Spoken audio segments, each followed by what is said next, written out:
뭐라고? 한국에 시집을 간다고? 한 여성이 전화기 너머로 동생의 전화를 받고는 불같이 화를 내고 있습니다. 넌 왜 하필 외국 남자를 만나서 결혼한다고 그래? 타지살이가 얼마나 힘든지 알아? 화내는 여성의 고함 뒤로 동생의 몇 마디에 이 여성은 그 자리에서 굳었다고 하는데요. 무슨 일인지 한번 들어보겠습니다. 저는 마리아 산체스, 28살의 평범한 스페인 여자예요. 바르셀로나에서 태어나 자랐고 관광업을 하는 부모님 덕분에 다양한 문화를 접하며 성장했어요. 하지만 저는 여행을 그렇게 좋아하는 편이 아니었어요.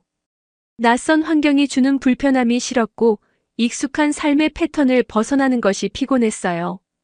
새로운 곳을 방문하는 것보다 제가 잘 아는 거리에서 익숙한 음식을 먹으며 시간을 보내는 게 더 좋았어요.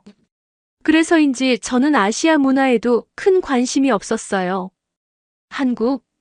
그곳이 정말 그렇게 대단한 나라일까? 인터넷에서 떠도는 정보들, SNS에서 마치 유토피아처럼 묘사되는 한국을 보면 솔직히 반감이 먼저 들었어요. 한국이 그렇게 깨끗하고 안전하다고, 질서정연하고 예의 바른 나라라고, 그건 그냥 보여주기식 이미지 아닐까? 저는 한국이 스스로를 과대 포장하고 있다고 생각했어요. 그러던 어느 날, 저는 한국에 가야만 하는 상황에 놓였어요. 제 동생, 소피아가 한국에서 결혼식을 올리겠다고 한 거예요. 그것도 한국 남자와요. 처음엔 농담인 줄 알았어요. 그런데 소피아는 이미 결혼 준비를 거의 마친 상태였어요. 부모님은 처음엔 당황했지만 소피아가 워낙 단호하게 나오니 결국 수긍하셨고 저는 마지못해 한국행 비행기 티켓을 끊었어요. 가긴 가야지 가족 행사니까. 하지만 내심 걱정됐어요. 한국이란 나라에서 제가 편하게 지낼 수 있을까? 낯선 음식, 낯선 문화, 낯선 언어 저는 한국이 얼마나 외국인 친화적인 나라인지도 몰랐고 솔직히 관심도 없었어요. 사람들이 우리 같은 외국인을 환영해 줄까? 아니면 배타적인 분위기일까? 저는 그런 생각들을 하며 출발하는 날까지도 기대감은 없었어요. 비행기에 오르면서도 그냥 다녀오자. 억지로라도 예의상 다녀오는 거니까. 라고 자기 합리화를 했습니다. 그런데 한국행 비행기에서 예상치 못한 경험을 하게 됐어요. 비행기가 이륙하고 나서 승무원이 다가와서 물을 따라주는데 어찌나 정중하고 세심한지 당황스러울 정도였어요. 유럽 항공사에서는 기본적인 서비스 외에는 대체로 무심한 태도가 일반적인데 한국 항공사는 사소한 요청 하나에도 친절하게 응대해줬어요. 서비스가 좋다는 소문을 들었지만 솔직히 이 정도일 줄은 몰랐어요. 하지만 여전히 저는 비행기니까 그렇겠지. 라며 가볍게 넘겼습니다. 그러나 한국에 도착한 후 저의 의심은 처음으로 흔들리기 시작했어요. 공항에 도착해서 입국 심사를 마친 후 저는 환전소로 향했어요. 동생이 한국은 카드 결제가 거의 다 가능하지만 현금도 조금 챙겨두는 게 좋다. 고 했거든요. 저는 가방을 열어 여권을 확인하고 환전 서류를 준비했어요.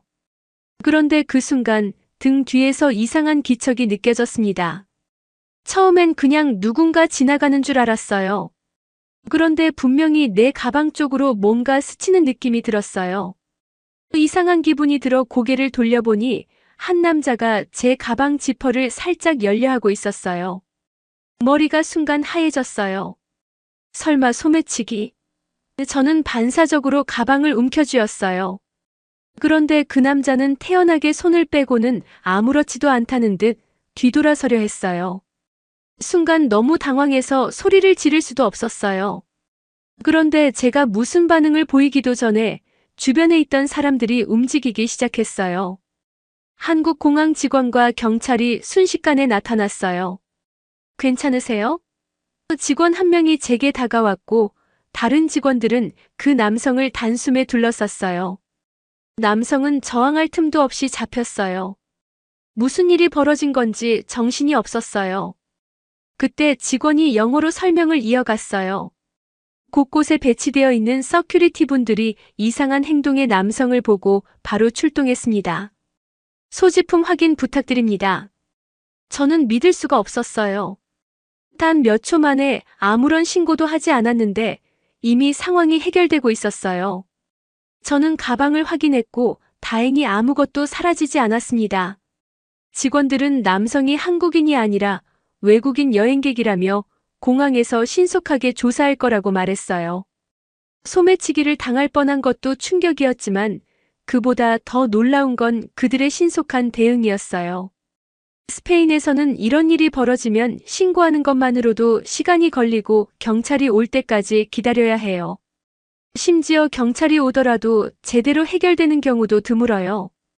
그런데 한국에서는 마치 누군가가 미리 예측이라도 한 것처럼 즉각적인 조치가 이루어졌어요.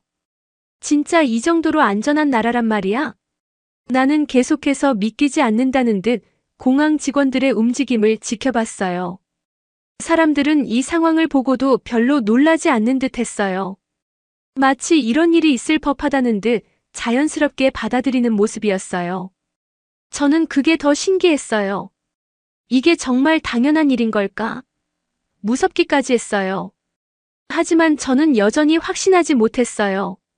이건 공항이니까 이렇게 대응한 거 아닐까? 공항 같은 공식적인 공간에서는 원래 보안이 철저하잖아요. 실제 한국 사회는 어떨까? 정말 이렇게 정돈된 나라일까? 제 머릿속에서는 여전히 수많은 의심이 떠다니고 있었어요. 공항 밖으로 나오면서도 저는 계속해서 생각했어요. 처음부터 한국을 믿을 수는 없었어요. 단순한 우연일 수도 있고 공항이라는 특수한 환경 때문일 수도 있어요. 하지만 한 가지 확실한 건 내가 생각했던 것보다 한국이 훨씬 더 체계적이라는 점이었어요. 저는 여전히 반신반의한 마음으로 공항을 빠져나왔습니다. 동생이 공항에서 저를 기다리고 있었고 한국을 소개해주겠다는 동생 말에 그래, 한번 두고 보자. 정말로 한국이 그렇게 좋은 곳인지. 저는 그런 말을 혼자 뱉으며 동생의 안내를 받았습니다. 저는 무의식적으로 지나다니는 한국 사람들을 구경하며 걷기 시작했어요. 한국 사람들이 어떻게 행동하는가 궁금했었습니다. 공항 직원들은 프로페셔널한 훈련을 받았으니까 신속하고 체계적인 대응이 가능했을지도 모르잖아요. 하지만 일상 속에서 마주치는 한국인들은 과연 다를까? 저는 한국이라는 곳이 그렇게까지 찬양받을 만한 곳인지 벼르고 있었어요. 동생은 운전하기 어려운 시간대라며 대중교통을 이용해 보자고 했어요. 한국 사회를 있는 그대로 체험하는 가장 좋은 방법은 길거리와 지하철 같은 곳을 직접 경험할 기회라 생각했어요. 저는 운전하기 어려운 한국 도로 상황 때문에 대중교통을 타는 거라 생각했습니다. 그냥 지하철이라면 조금 더럽고 냄새나겠지. 저는 약간의 기대 아닌 기대로 동생을 따라 나섰습니다. 한국 지하철역은 생각보다 훨씬 현대적이었어요. 시설이 깔끔하고 표지판이 직관적이라 길 찾기가 쉬웠어요. 그리고 무엇보다도 공기가 깨끗했어요. 스페인의 지하철역과 비교하면 먼지가 거의 없는 수준이었어요. 승강장에는 투명한 스크린도어가 있었고 전광판에는 다음 열차 도착 시간이 정확하게 표시되어 있었어요. 이 정도면 시설은 확실히 좋네. 저는 내심 인정할 수밖에 없었어요. 하지만 여전히 한국 사람들이 어떻게 행동하는지는 지켜봐야 했어요. 지하철을 타고 몇 정거장을 지나며 사람들을 관찰했어요. 대부분 조용히 휴대폰을 보거나 책을 읽고 있었어요. 스페인에서는 이런 모습을 찾아보기 힘들어요. 보통 지하철 안에서 친구들과 큰 소리로 떠들거나 음악을 크게 틀어놓고 듣는 사람도 많거든요. 그런데 여긴 마치 도서관 같았어요. 처음에는 이상했어요. 이렇게까지 조용하다고. 누군가 갑자기 크게 말이라도 하면 어색할 것 같은 분위기였어요. 하지만 시간이 지날수록 알겠더라고요. 10대 남학생들이 갑자기 왁자지껄 떠들다가 분위기에 압도되었는지 갑작스럽게 다들 입을 닫는 모습을 보며 한국 사람들은 배려가 당연하다고 느껴졌어요. 그러던 중 갑자기 예상치 못한 일이 벌어졌어요. 제 앞쪽에 서 있던 한 노인이 갑자기 중심을 잃고 엉덩방이를 찧었어요. 순간적으로 당황했어요. 저는 어떻게 해야 할지 몰라서 얼어붙었어요. 하지만 주변 한국인들의 반응은 달랐어요. 마치 미리 준비라도 했던 것처럼 순식간에 움직였어요. 한 젊은 남성이 재빨리 노인의 눈을 바라보며 바닥에 앉은 노인을 부축했어요. 그리고 또 다른 사람은 가방에서 물병을 꺼내 노인에게 건네줬어요. 누군가는 신고하는 게 좋을지 고민하고 있어 보였고 꽤나 놀라신 모양으로 잠시 말을 하지 못하시는 노인분에게 주변에서 걱정 가득한 질문이 쏟아졌어요. 괜찮으세요, 어르신? 혹시 가족분께 연락할 수 있을까요? 모두가 침착하게 움직이고 있었어요. 놀라운 건 이 모든 과정이 너무나 자연스러웠다는 점이었어요. 한국 사람들은 이게 마치 당연한 일인 것처럼 행동하고 있었어요. 스페인에서는 이런 상황이 생기면 대부분 사람들이 그냥 지켜보거나 피하는 경우가 많아요. 몇몇 사람들은 도울 수도 있지만 이렇게 체계적으로 움직이지는 않아요. 이 사람들 왜 이러지? 저는 믿을 수가 없었어요. 노인이 안정을 되찾자 한국인들은 별일 아니라는 듯 제자리로 돌아갔어요. 마치 아무 일도 없었다는 듯 자연스러웠어요. 그리고 저는 그 모습을 보면서 머릿속이 복잡해졌어요. 이게 한국에서는 보통의 일인 걸까? 저는 계속해서 되새겼어요. 공항에서의 소매치기 사건 때도 신속한 대응이 인상적이었지만 그건 어디까지나 훈련받은 직원들의 반응이었어요. 그런데 이번엔 그냥 평범한 사람들이었어요. 누군가가 쓰러지는 걸 보고도 주저하지 않고 도와주는 모습이 너무 익숙한 듯 보였어요. 지하철에서 내리고 나서도 계속 생각했어요. 솔직히 인정해야 했어요. 한국 사람들은 제가 생각했던 것보다 훨씬 따뜻했어요. 제가 알고 있던 한국은 단순히 서로를 위하는 나라였어요. 저는 한국 사람들이 개인주의적이고 감정 표현이 적다고 생각했어요. 하지만 오늘 본 건 전혀 달랐어요. 이건 단순한 예의가 아니었어요. 진짜 배려였어요. 하지만 모두가 차가운 얼굴을 하고 있다가도 도움이 필요하면 갑자기 자신의 일처럼 뛰어가는 한국인들에게 이상한 이질감을 느꼈습니다. 그래서 한국 사람들이 위선을 가지고 있다고 믿고 싶었어요. 이때 저는 아마 동생을 데려갈 한국에 대한 약간의 불만이 있었던 것 같아요. 그렇게 생각하면서도 뭔가 속에서 이상한 기분이 들었어요. 제 생각이 틀렸을 수도 있다는 느낌이었어요. 그날 저녁 동생과 공항에서 그리고 지하철에서 있던 일을 이야기했더니 동생은 그저 자주 있는 일이라는 식으로 말을 하길래 이게 무슨 반응이냐고 따져 물었는데 동생은 그냥 맛있는 밥이나 먹자며 저를 족발집으로 끌고 갔어요. 한국 음식을 먹어봐야 한국을 알게 된다며 동생이 너무 강하게 권유해서 어쩔 수 없이 따라갔어요.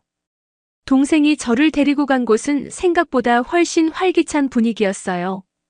가게 안은 사람들로 가득 차 있었고 테이블마다 즐거운 대화 소리가 끊이지 않았어요.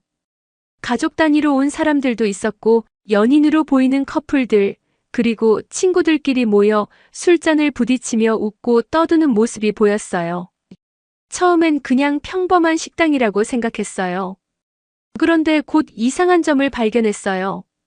테이블마다 사람들이 뭔가를 손으로 들고 뜯어먹고 있었어요. 마치 원시인들이 고기를 손으로 잡고 먹는 것처럼 보였어요. 저는 순간적으로 눈을 의심했어요. 이게 뭐야? 이걸 손으로 먹는다고? 스페인에서는 고기를 손으로 뜯어먹는 경우가 거의 없어요. 대부분 칼과 포크를 사용해서 우아하게 먹죠. 그런데 여기는 사람들이 거리낌 없이 손으로 무언가를 들고 마치 바비큐 고기를 뜯듯이 먹고 있었어요. 그 모습이 너무 낯설었어요. 저는 당황한 채 주변을 둘러보았어요. 도대체 저게 뭐길래 사람들이 저렇게 열심히 먹는 걸까? 그때 동생이 웃으며 저를 향해 말했어요. 언니, 이거 족발이야. 한국에서 되게 인기 많은 음식이야. 순간 저는 본능적으로 얼굴을 찡그렸어요. 돼지발. 순간 머릿속에 온갖 이미지가 스쳐 지나갔어요. 돼지의 발을 그대로 요리해서 먹는다는 생각만으로도 비위가 상할 것 같았어요. 설마 저 사람들이 뜯어먹고 있는 게 진짜 돼지발이야? 저는 젓가락을 집기도 전에 거부감부터 들었어요. 하지만 동생은 한 입만 먹어봐. 생각보다 맛있어. 라며 계속 권했어요. 저는 도저히 먹을 수 없을 것 같았지만 가게 안의 사람들은 너무나도 맛있게 먹고 있었어요. 이렇게 많은 사람들이 먹는 걸 보면 혹시 내가 모르는 무언가가 있는 걸까? 저는 잠시 고민했어요. 그리고 결국 젓가락을 들어 한 조각을 집어들었어요. 한 입만 먹어보자. 그리고 그 순간 제 표정이 바뀌었어요. 뭐야, 이거 엄청 맛있잖아. 입안에서 족발이 부드럽게 녹았어요. 짭짤하고 고소한 맛이 생각보다 훨씬 깊었어요. 예상했던 강한 냄새도 없었어요. 솔직히 당황스러울 정도로 맛있었어요. 그 순간 깨달았어요. 저는 우선 새로운 곳이고 동생이 결혼할 곳이니 뭐든지 시험하고 비판적인 시선으로 본 걸지도 모른다는 걸요. 지하철에서의 경험, 그리고 족발. 하루 만에 한국에 대한 제 생각이 조금씩 변하기 시작했어요. 한국 사람들은 무뚝뚝한 로봇처럼 규칙만 지키는 게 아니었어요. 그리고 한국 음식도 단순히 기괴한 게 아니라 제대로 된 이유와 맛이 있었어요. 저는 동생에게 그간의 연애는 어떻게 했는지 취조하듯이 대화를 나누며 소주로 술잔을 부딪혔어요. 간만에 동생과의 행복한 시간을 보냈어요. 다음 날 저는 또 한 번 한국에 대한 생각을 완전히 바꾸게 됐어요. 이번에는 단순히 공공장소에서의 모습이 아니라 한국 남성들이 가족과 주변 사람들을 대하는 태도 때문이었어요. 사실 저는 한국 남자들에 대한 선입견이 강했어요. 가부장적이고 감정 표현이 적고 여자들이 집안일을 다 해야 하는 사회라고 생각했어요. 하지만 그날 저녁 그 생각이 완전히 뒤집혔어요. 저녁 식사를 소피아의 예비 시댁에서 먹게 되었어요. 결혼을 앞두고 양가 가족이 함께 모여 식사를 하는 자리였어요. 스페인에서는 보통 이런 경우 친구들과 자유롭게 술을 마시고 떠드는 분위기인데 한국은 분위기가 많이 달랐어요. 가족끼리의 모임인데도 다들 서로를 세심하게 챙기는 느낌이 강했어요. 저는 한국의 식사 문화 자체가 너무 신기했어요. 특히 한 상 가득 차려진 반찬들이 충격적이었어요. 이 많은 걸 다 먹는 거야? 그 반찬들이 다양해서 한 입씩 맛보는 재미도 있었지만 가장 놀라운 건 사람들이 서로 음식을 덜어주는 방식이었어요. 스페인에서는 보통 각자 자기 음식을 먹는 경우가 많아요. 그런데 한국에서는 자연스럽게 가족들이 서로의 접시에 반찬을 올려주고 맛있는 게 있으면 나눠 먹었어요. 이게 한국에서는 당연한 문화라는데 저는 적응이 잘 안 됐어요. 하지만 더 놀라운 순간은 그 다음이었어요. 저는 뜨거운 국을 먹으려다 실수로 손등에 국을 쏟아버렸어요. 순간적으로 너무 뜨거워서 비명을 질렀어요. 스페인에서는 이런 일이 생기면 그냥 알아서 해결해야 하는 경우가 많아요. 누군가가 챙겨주더라도 괜찮아? 하고 물어보는 게 전부죠. 그런데 한국에서는 전혀 달랐어요.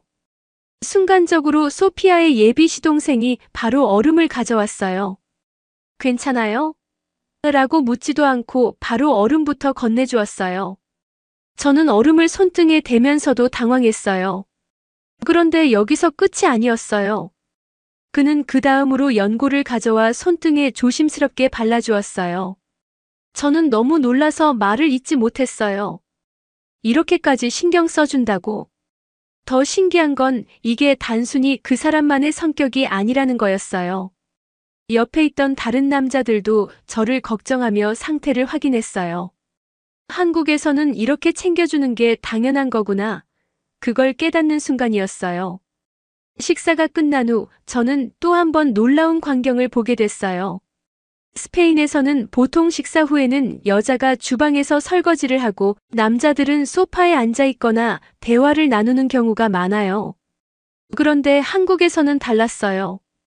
남자들이 먼저 자리에서 일어나더니 자연스럽게 테이블을 정리하기 시작했어요. 접시를 치우고 남은 음식을 정리하고 설거지까지 돕고 있었어요. 저는 이 장면이 너무 이상했어요. 이게 한국에서 당연한 거야? 저는 한국 남성들이 전통적인 가부장적인 사회에서 자랐을 거라고 생각했어요. 그런데 이들은 자연스럽게 일을 분담하고 있었어요. 단순히 돕는 수준이 아니라 너무 익숙한 듯 행동하고 있었어요. 사실 저는 한국에 오기 전까지 한국 남자들은 다 가부장적일 거야 라고 확신했어요. 하지만 제 눈앞의 광경은 그 생각을 완전히 깨뜨렸어요. 동생은 제가 주방으로 눈이 향하는 것을 보고 입을 떼서요. 예전에는 한국도 매우 가부장적이어서 주방은 여자만 들락거리던 곳이라던데 이제 정말 시대가 많이 변했다고 해. 우리 시아버지 너무 멋져. 그런 말을 들으며 집으로 돌아오는 길에도 저는 계속 생각했어요. 한국 남자들이 배려심이 많다는 얘기를 들어본 적은 있었어요. 그런데 직접 경험하고 나니 그게 단순한 말이 아니라는 걸 알겠더라고요. 그동안 저는 한국에 대해 너무 많은 편견을 가지고 있었어요. 공항에서도 지하철에서도 그리고 지금까지도요. 한국 사람들은 무뚝뚝할 거라 생각했는데 사실은 누구보다 따뜻했어요. 그리고 한국 남자들은 가부장적일 거라 생각했는데 누구보다 가족을 챙길 줄 알았어요. 이제야 조금씩 한국을 제대로 보고 있는 것 같았어요. 하지만 한 가지 확실한 건 제 생각이 틀렸다는 거였어요. 이 나라 정말 이상한 나라예요. 하지만 좋은 의미에서요. 결혼식 내내 저는 소피아를 바라보며 많은 생각을 했어요. 처음엔 한국으로 시집 간다는 사실이 걱정됐어요. 낯선 문화 속에서 잘 적응할 수 있을까? 시댁은 너무 보수적이지 않을까? 하지만 결혼식장에서 보이는 가족들의 따뜻한 태도와 세심한 배려를 보면서 그런 걱정이 점점 사라졌어요. 소피아의 남편도 그의 가족들도 소피아를 진심으로 아끼고 사랑하는 게 느껴졌어요. 그래, 이곳에서도 충분히 행복할 수 있겠구나. 저는 처음으로 동생이 한국에서 새로운 삶을 시작하는 것에 대해 안심할 수 있었어요. 결혼식이 끝난 후 한국에서 보낸 시간이 얼마 남지 않았다는 생각이 들었어요. 이제 곧 스페인으로 돌아가야 한다고 생각하니 이상하게도 아쉬운 감정이 밀려왔어요. 처음엔 마지못해 온 여행이었는데 며칠 사이에 이렇게 생각이 바뀔 줄은 몰랐어요. 한국이 특별한 나라라는 건 이제 인정할 수밖에 없었어요. 공항에서의 소매치기 사건, 지하철에서 쓰러진 노인을 돕는 사람들, 식사 자리에서 보여준 가족, 중심적인 문화까지 모든 것이 제가 알고 있던 한국과는 완전히 달랐어요. 하지만 그래도 한 가지 확신할 수 없는 게 있었어요. 이 모든 게 진짜 한국의 모습일까? 아니면 단지 제가 운이 좋아서 좋은 경험만 한 걸까? 그걸 알기 위해 저는 마지막 날 밤 혼자 서울 거리를 걸어보기로 했어요. 도시의 야경은 정말 아름다웠어요. 스페인에서도 야경이 멋진 곳은 많지만 서울은 또 다른 느낌이었어요. 고층 빌딩의 불빛과 거리의 네온 사인이 만들어내는 풍경이 현대적이면서도 정돈된 분위기를 자아냈어요. 그런데 이 도시의 가장 신기한 점은 밤인데도 불구하고 거리가 너무나도 안전하다는 것이었어요. 스페인에서는 밤늦게 혼자 거리를 걷는다는 건 위험한 일이에요. 특히 여성이 혼자 걸어 다니는 건 더더욱 조심해야 하죠. 하지만 여기는 달랐어요. 늦은 밤인데도 길거리에 사람들이 많았고 모두가 자연스럽게 걸어 다니고 있었어요. 술에 취한 사람들도 보이긴 했지만 그들이 다른 사람들에게 시비를 걸거나 위험한 행동을 하는 모습은 전혀 없었어요. 그렇게 거리를 걷고 있을 때였어요. 저 앞에서 한 남자가 휘청거리며 걷다가 갑자기 바닥에 쓰러졌어요. 저는 순간적으로 놀랐어요. 스페인에서는 이런 상황이 발생하면 대부분의 사람들이 그냥 지나쳐요. 남이야 어떻게 되든 상관없다. 라는 분위기가 강한 편이에요. 간혹 돕는 사람이 있어도 주변에서 구경만 하거나 오히려 그걸 핑계 삼아 도둑질을 하는 경우도 있죠. 그래서 저는 무의식적으로 아무도 신경 안 쓰겠지 라고 생각했어요. 그런데 제 예상은 또 한 번 완전히 빗나갔어요. 그 남자가 쓰러지자마자 근처에 있던 두 남성이 즉각 반응했어요. 한 사람은 급히 다가가 그의 어깨를 잡고 몸을 흔들며 괜찮으세요? 라고 물었어요. 다른 사람은 바로 휴대폰을 꺼내 119에 전화를 걸었어요.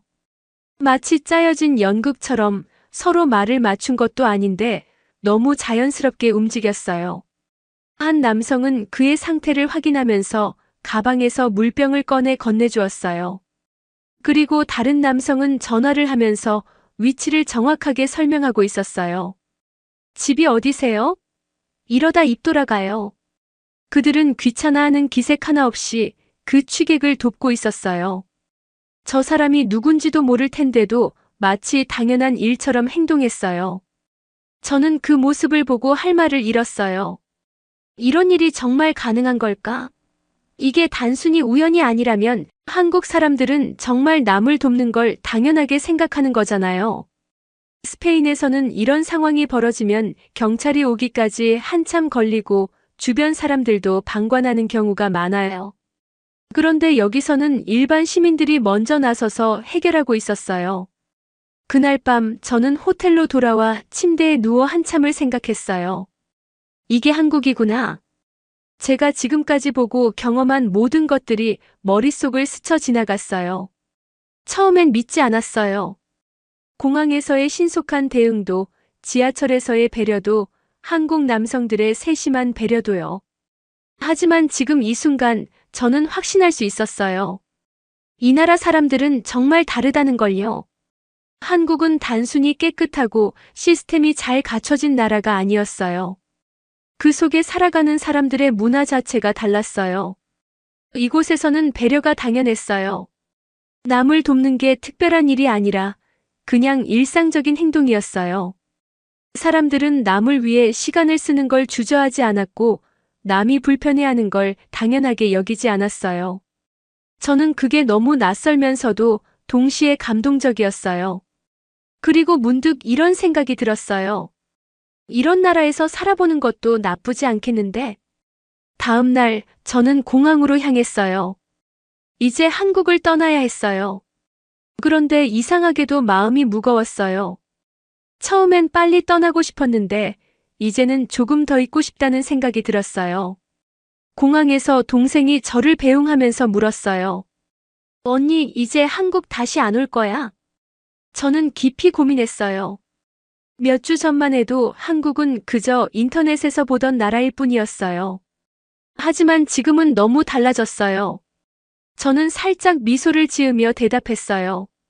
아니, 어쩌면 다시 오게 될지도 몰라. 제 동생이 지금 한국에서 행복한 비명 속의 하루를 보낸다고 매일같이 자랑하는 사진을 보내는데 배 아파서 빨리 저도 한국으로 가야겠다는 생각도 들어요. 동생 남편이 한국 남자를 소개시켜준다는데 이번에도 의심의 눈초리로 바라보려고요.